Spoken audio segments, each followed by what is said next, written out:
Sarawak Connection. Now I'd like to talk about Sarawak Connection under the adoption ordinance in Sarawak. But before I do that, Trans Speaker, I'd like to declare my interest and inform this August House that my legal office has commenced action in court for judicial review on whether a minor has a Sarawak connection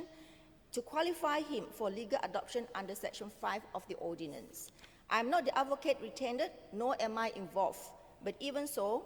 the action is on a pro bono basis.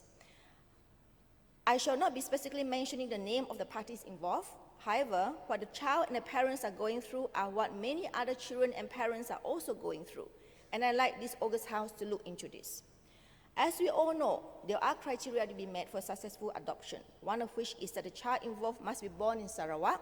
and have Sarawak connection. On 2nd of February 2017, a memorandum rasmi was issued by the SAG chambers to all district officers that to prove Sarawak connection, a child can do that by proving a 5-year consecutive residence in Sarawak.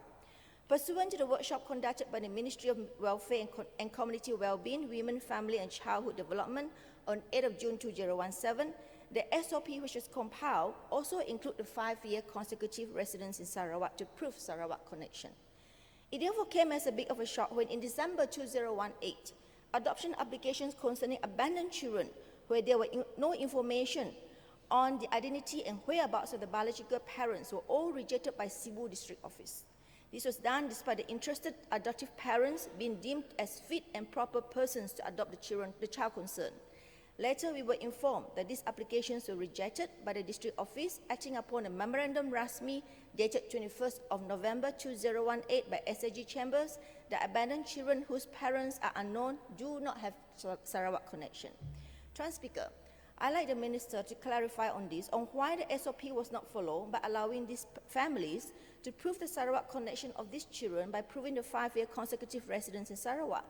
Instead, the applicants were informed that the applications would be rejected as long as it is stated in the nationality of the birth certificate of the children that they are bukan warga negara, regardless of whether they can prove the Sarawak connection through the 5-year residence or otherwise. This makes it impossible for these children to ever succeed in being adopted because it has been the practice for the past few years that as long as the biological parents are not able to be traced, these children will be categorized as bukan warga negara, not bukan ditentukan as previously, but bukan warga negara.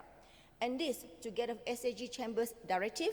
impact all these abandoned children by denying them the opportunity to prove the Sarawak connection through the 5-year consecutive residence, and thus an opportunity for them to be legally adopted by people who have raised them since they were babies. Trans Speaker, again I ask, may I ask what is the government's plan for all these abandoned children whose de facto parents are denied the opportunity to adopt them just because they were abandoned and through no fault of theirs that their biological parents cannot be allocated?